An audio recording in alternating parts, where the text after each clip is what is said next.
je voudrais commencer ma présentation par la petite vidéo qui va parler de la méthodologie du projet en général. Chaque enfant est spécial, unique et doué à sa manière. Et donner aux enfants un sentiment de joie, de travail, à l'apprentissage, d'estime de soi dans le cœur, c'est notre première tâche. Car le succès dans l'apprentissage, c'est la seule source de force interne de l'enfant qui génère de l'énergie pour lutter contre les difficultés et avoir le désir d'apprendre. La technologie de conception est une technologie éducative basée sur le développement des compétences cognitives des étudiants. Alors, leur caractère unique et l'identité de chaque élève, sa pensée créatrice, son indépendance cognitive, sa persévérance, sa créativité, la capacité de construire son savoir de manière autonome et de naviguer dans l'espace de l'information. L'activité de projet permet de responsabiliser chaque personne dans une entreprise commune, d'augmenter le niveau de participation personnelle, d'effectuer le travail de la manière la plus efficace possible. Voilà. Cette vidéo est faite par les photos qui étaient prises dans l'école où je travaille. Et il représente les projets. Et voilà, je vais vous présenter le projet.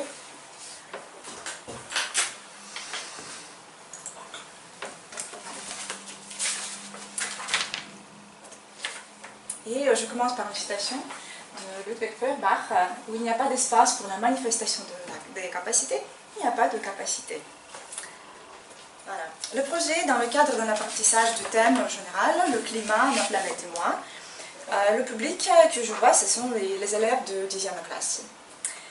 Le nom du projet, c'est Changement climatique, raison, conséquences et éco-gestes.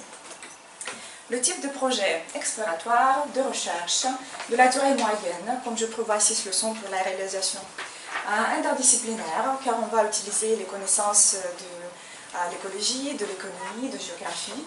On va travailler en groupe et ce projet extérieur car on va quitter l'école. Voilà. L'actualité du thème. Non, le réchauffement climatique ne menace pas que les ours polaires. Et bien sûr que ça touche les côtés différents de la vie sur notre planète. On parle des phénomènes climatiques extrêmes, comme sécheresse anormalement longue, les pluies, inondations inédites, ou bien tempêtes et ouragans dévasteuses. Mais aussi c'est la côté de la santé, car la mortalité due aux canicules a augmenté et les modifications se produisent dans l'incidence des maladies à transmission vectorielle. Et le public le plus fragile, ce sont les plus jeunes, les plus âgés, les pauvres et les groupes isolés. Voilà. Le but du projet, c'est sensibiliser les enseignants, les enfants et les parents au changement climatique. Les objectifs du projet, c'est apprendre les raisons et les conséquences du changement climatique dans les domaines de la santé, l'écologie et l'alimentation. Et proposer des voies de la résolution du problème donné. Résultat attendu, les élèves créeront une présentation pour les élèves de petite classe de la même école. Les lignes de contenu, ça c'est sécurité environnementale et développement durable. On parle de l'importance des technologies modernes pour la résolution de problèmes écologiques. Le rôle du prof dans le projet, c'est le rôle du tuteur. Et il ne fait pas de projet, mais il observe, il répond aux questions que les enfants posent et il gère l'activité en général. Les étapes du projet. Moi, j'ai prévu 6 étapes et on va les voir une par une. La première, organisation du travail, préparation des élèves au travail. On va le faire à la première leçon. Au début, on va voir la motivation.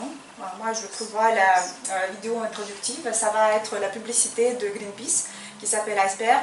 Là, on voit l'iceberg, mais après, on comprend que c'est un ours polaire qui est mort. L'annonce du thème, le but des objectifs du projet. Les enfants, c'est comme la vidéo et le but de la vidéo, c'est ce que les enfants devinent de quoi ils vont parler et puis c'est ils qui proposent les buts des objectifs. Moi, je prévois quelques, mais on peut les changer en discussion avec les enfants. La formation de groupe, on va former 3 groupes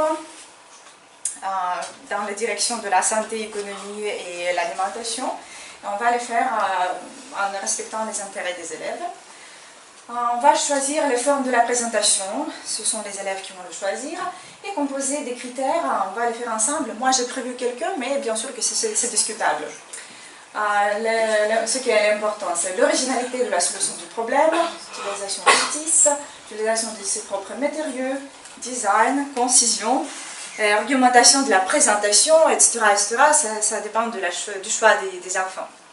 Alors la deuxième étape, c'est l'organisation du travail, préparation des élèves au travail, ça c'est déjà la leçon numéro 2. On va travailler dans la salle d'informatique, où on va rechercher les informations, car on a parlé des conséquences et des raisons des conséquences. On va voir dans la direction de chaque direction. Et on le fait en groupe, on trouve l'information, on la discute tous ensemble. Voilà. La leçon numéro 3, c'est la rencontre avec un spécialiste. Chaque groupe va préparer d'avance les questions pour interview. Et ils vont poser des questions aux spécialistes dans la sphère qu'ils travaillent. Et après l'interview, ils vont discuter l'information reçue. Voilà, leçon 4, un cours itinérant, je crois, quelques excursions, peut-être au centre de la recherche, pour parler encore une fois avec des spécialistes et voir quelques présentations. Et bien sûr que tout ça, on discute après en groupe. Étape numéro 3, c'est la réalisation, création du projet à la leçon numéro 5. Ça dépend de la fantaisie des enfants. Ça peut être une affiche, ça peut être, comme le but c'était la présentation pour les enfants, ça peut être quelques vidéos comme la publicité sociale, oui, comme éco-pub. Ça peut être un programme, ça peut être quelques actions. Alors ça dépend de leur fantaisie. Présentation des résultats, oui, pour les petits. Tout d'abord, oui, on peut inviter des parents, on peut inviter des collègues. Alors, on va le faire dans la salle de fête. Examen de produits, on fait déjà seulement avec les participants, les acteurs. Ouais, alors on présente le projet, après on évalue, d'après les critères qui étaient déterminés avant. On fait la conclusion pour comprendre qu'est-ce qu'on a réalisé, qu'est-ce qui n'était pas fait. Peut-être il y a quelques questions qu'on va continuer à étudier. Et la réflexion que je propose d'en faire de la manière comme ça. Je propose de lancer un dé et chaque nombre va symboliser quelques questions auxquelles l'enfant doit répondre. Ce que je voudrais mémoriser, oui, de ce que j'ai vu, parce qu'ils ont vu 3 projets, pas seulement leurs-mêmes, mais les autres. Ce que j'ai appris, un mot pour englober le projet, je savais déjà, je suis confuse, et un moment wow, ce qui a impressionné le plus. Voilà. Voilà, c'est ce que je voudrais vous faire voir. Et comme moi je suis la dernière des dernières, oui, le dessert pour vous. Je vais terminer par une petite poésie, c'est en ukrainien, mais on écrit moi-même, alors. Не боячись гучних речей, скажу, це справжній дар Господній. Коли щоденно 100 очей в тебе питають, що сьогодні? Ми їх вчимо, вони вчать нас. Часом суворо, часом м'якше. Так кожен день ми входимо в клас. Ми заодно, а як інакше? Merci.